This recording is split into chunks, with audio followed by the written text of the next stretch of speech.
सुसंगत काय करायचा परिच्छेद सुसंगत म्हणजे काय ह्या तिघांचा काहीतरी परस्परांशी संबंध लागत सुसंगत म्हणजे चांगली संगत म्हणजे या तिन्ही प्रश्नांचे चांगला मेळ बसला पाहिजे.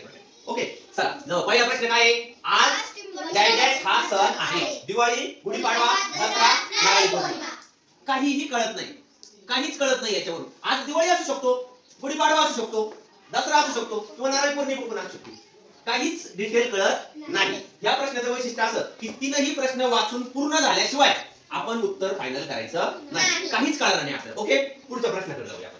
काय या दिवशी डॅश पूजा करतात मग कशाची पूजा करतात बैलांची वस्त्रांची गायींची शास्त्रांची. आता जर इथं दिवाळी घेतलं तर इथलं काय येतंय गायींची तिथं वसुबारशी संबंध आहे डायरेक्टली संबंध नाही पण जुळतो लांबून जुळतो ठीक आहे. इथं जर आपण गुढीपाडवा घेतला तर इथं काय येईल मग वस्त्रांची पूजा येईल. इथं जर आपण दसरा घेतला तर इथं काय येईल शास्त्रांची आणि इथं जर नारळी पौर्णिमा घेतला तर ते भावाची पूजा म्हणजे थोडंसं काय म्हणतात त्याला भाऊ म्हणजे आपण त्याला भाऊ बहिणीचे नात्याशी संबंध आहे पण तो पर्याय इथं नाही म्हणलं आपला एक ऑप्शन इथंच कट झालेला आहे. ओके प्रश्न वाचलाय हा ऑप्शन कट झालाय वरच्या इथं खरी गंमत आहे ठीक आहे. अजून पण आपल्याला उत्तर निघालेलं नाही. तिसरा प्रश्न या सणाला डॅश असेही म्हणतात विजयादशमी कशाला म्हणतात दसऱ्याला. मग इथं जर विजयादशमी घेतला तर इथं काय येईल आणि मग इथं काय येईल जुळेल जुळतंय पण लगेच उत्तर करायचं नाही. हे उत्तर आपलं असू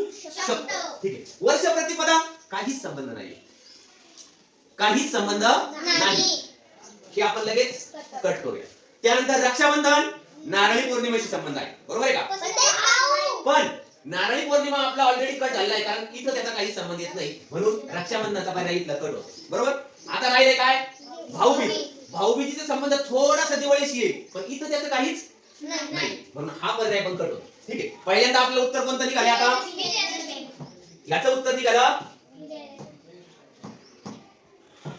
विजयादशमी बरोबर आणि अगोदर बघा तिसऱ्याचं उत्तर अगोदर निघालंय आणि नंतर मागच्याचं उत्तर निघालंय. मग आता विजयादशमी म्हणतात त्याला काय नाव आहे दुसरं ठीक आहे. आणि मग आता त्या दिवशी कशाची पूजा करतात शस्त्रांची बरोबर. आपण सगळेजण दसऱ्याच्या दिवशी शस्त्र आपले पुस्तकं विद्या आणि त्यांची सरस्वती यांची पूजा करतो दर्शन घेतो आणि कुठल्या झाडाचे पानं असतात त्या दिवशी आपट्याचे पानं आहे का सोनं देतो आपण एकमेकाला सोन्याच्या स्वरूपामध्ये आलं लक्षात. अशा प्रकारे आपल्याला काय करायचं असतं परीक्षेवर आधारित सुसंगत परिच्छेद हा प्रश्न सोडवायचा असतो. बघा अगोदर तिसऱ्याचं उत्तर निघाले आणि नंतर मागून उत्तर निघाले आणि जर तुम्ही इथंच घाई करून नाही आज गुढी पाडवा येईल मग कोणता आहे मग चुकीचा प्रश्न आहे म्हणता काही म्हणतात चुकीचा प्रश्न आहे काही आहे पण असं नाही तिन्ही प्रश्न वाचल्याशिवाय उत्तर निघत नाही समजलं. ओके.